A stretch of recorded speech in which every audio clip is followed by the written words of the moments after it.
And we are back with the GSMC Wrestling Laureate podcast and brought to you by the GSMC Sports Network.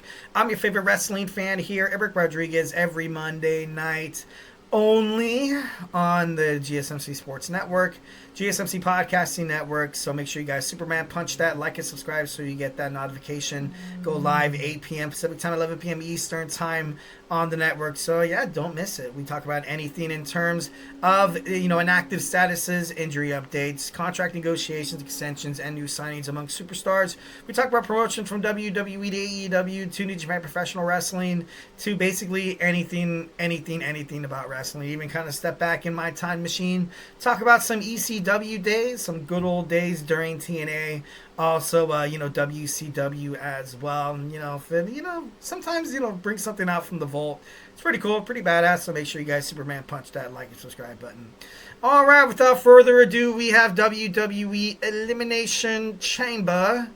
Let's go ahead and talk about it. Obviously, it was huge. One of the best Elimination Chamber pay-per-views of my life. One of the best pay-per-views, PLEs in WWE history. Just a lot of action, a lot of, leaving the world with, what if, what's going to happen. WrestleMania, I got to be honest, a couple weeks ago, it seemed a little lackluster. Charlotte Flair chose Tiffany Stratton, love Tiffany Stratton and everything, but I would have loved to see Charlotte go up against Rhea. And then you had Jimmy Uso randomly winning the Royal Rumble, and everybody's like, okay, we all know who he's gonna choose. He chooses Gunther. Not much of a banger, not much of a surprise, especially when we got this same match at WWE Saturday night's main event.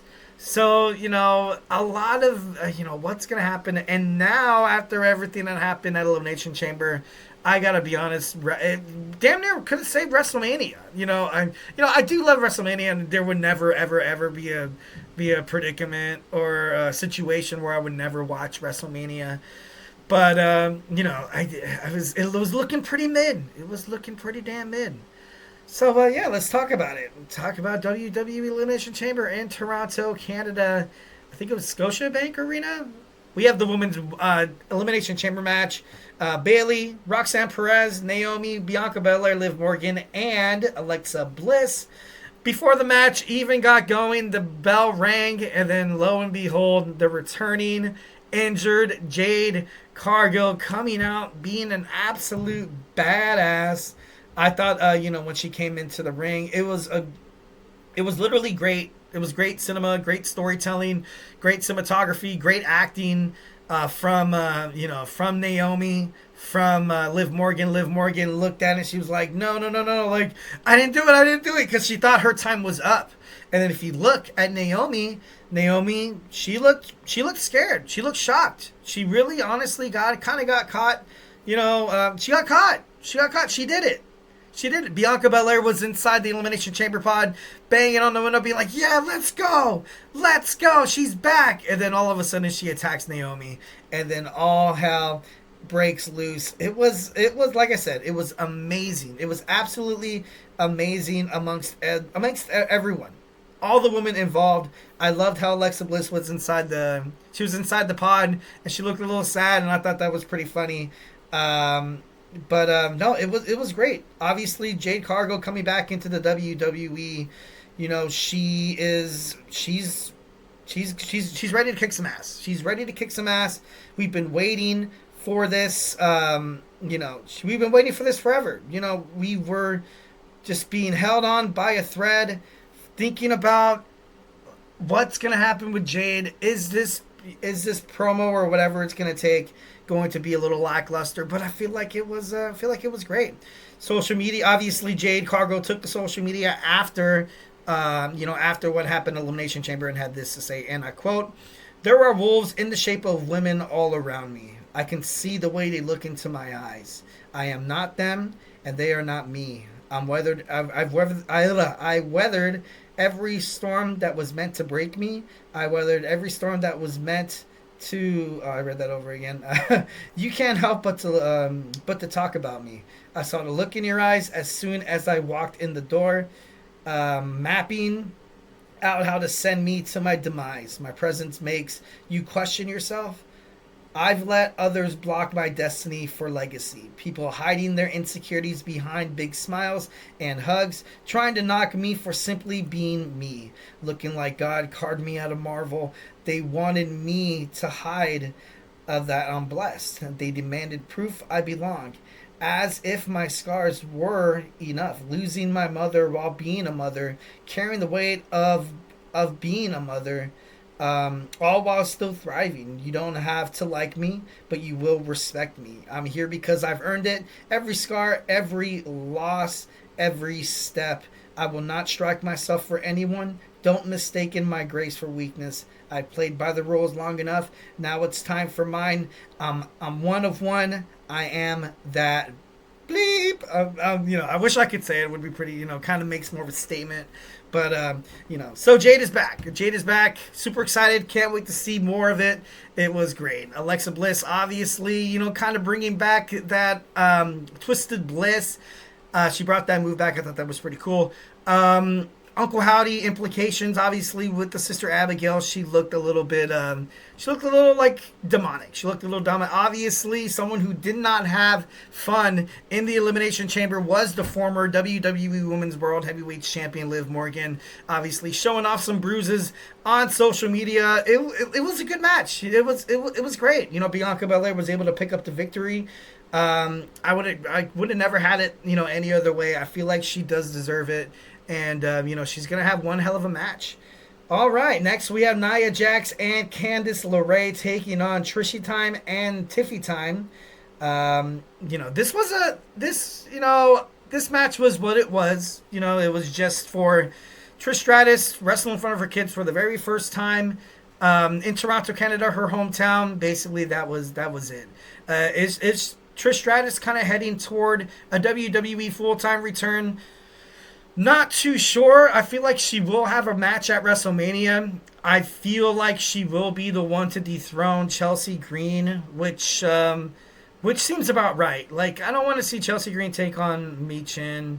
I do love B-Fab, but she hasn't been featured on SmackDown for quite some time. You had the Street Profits come out on SmackDown, and she was nowhere to be found, which is kind of troublesome, kind of sucks. She's very talented, and I wouldn't want WWE to release her. But, and I know it's always been a dream match for Trish Stratton, quote unquote, in an interview she said, being thrown around like a rag doll from Nia Jax. So I guess she kind of got her wish here. It was a good match. It was a good match all in all. Obviously, at the end of the match, you had Tiffany Stratton, the WWE Women's Champion, defeat Nia Jax and Candice LeRae, with the help of Trish Stratus, WWE Hall of Famer. Next, we have an unsanctioned match between Sami Zayn, Kevin Owens, obviously maybe Kevin Steen, and El Generico. But it was cool. I love the fact that Michael Cole actually did bring up their feud back in Ring of Honor. I thought that was pretty badass. It was violent, absolutely violent. They even took it to Toronto, Canada. They took them through the crowd. I thought that was super cool. I thought it was super great. I love how these two, like I said, I feel like the closest people in the company will have an amazing match, and more often than not, it's probably one of the most violent matches any of the people have been, because you trust them. You trust the chemistry. And obviously Kevin Owens, Sami Zayn, friends in real life, best friends, and Randy Orton returned, which was pretty badass. Obviously, you see right there, RKOing Kevin Owens, and he was about to punt his head out the window. Obviously, that didn't really work out. But for me, this was probably the worst bump that either man took. Man, I was watching it. I was watching it with my wife, and then, I kind of thought the chairs were going to go through to break Kevin Owens' fall, but it never really did. And oh my God, Kevin Owens is one strong bastard, man. That's crazy. Absolutely taking a bump like that. That's insane. Next, we have the main event, the men's Elimination Chamber match. Not really much to say about this match, except that it was like the best thing in the world. No, it was cool. It was super cool. A great match. Everyone looked absolutely phenomenal inside the match. Logan Paul, Damian Priest, CM Punk, Seth Rollins, John Cena, and Drew McIntyre. They all look great. They all look like they are gearing up for an amazing WrestleMania. Didn't Logan Paul eliminate Drew McIntyre? Don't tell me. I think so. Not too sure. Don't quote me on that. It was a lot of action going on all at once. It was insane. We got this confrontation between historical figures in WWE. Obviously, then they embraced themselves with a hug. Obviously, kind of squashing some past beef in the past. But Seth Rollins obviously booting, stomping CM Punk, doing anything in his power to stop the dream of CM Punk main eventing WrestleMania from happening, and he did it. And then it led to this, which, John Cena picking up the victory, winning the Elimination Chamber. And then it led to this, John Cena turning heel well, obviously he hasn't turned heel since he was the Doctor of Thugonomics. But, oh God, when The Rock went like this, I was like, dude, no. I saw the expression of John Cena's face first, and I was like, no way, this is gonna happen right now.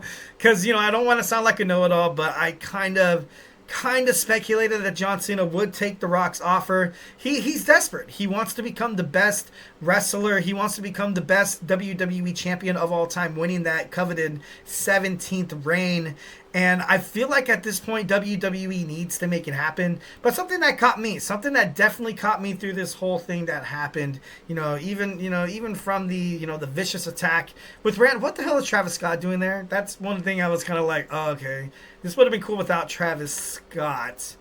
I wonder why they did that. But but like all in all, like it was a cool promo. But you really, what John Cena did in this promo. In an interview, he did say that when he leaves WWE, he wants to leave it better than when he showed up. He literally put Cody Rhodes over for the next 2 years as the babyface of WWE with one single promo with The Rock. Literally, Cody Rhodes will be loved by the WWE Universe for decades on decades. Cody Rhodes, he's the face of WWE. Fans absolutely love him. Kids were heartbroken. And it was something that a lot of people didn't see coming. John Cena as a heel, I speculated about it. I wanted it. I really, really did. Makes me think that when The Rock went like this at Bad Blood, didn't mean like, how John Cena throws up the word life or whatever. I was like, no way, this is going to happen. And it happened. And it was honestly, thought about any other outcome heading toward WrestleMania that would, kind of beef up the match card. John Cena, you knew, was going to main event WrestleMania, but it was all about how is he going to make it in that title match. And he did it. Obviously, he did it shocking a lot of fans, but it was absolutely nuts. Obviously, another moment during the show that receives some recognition here was the end of the Women's Elimination Chamber match.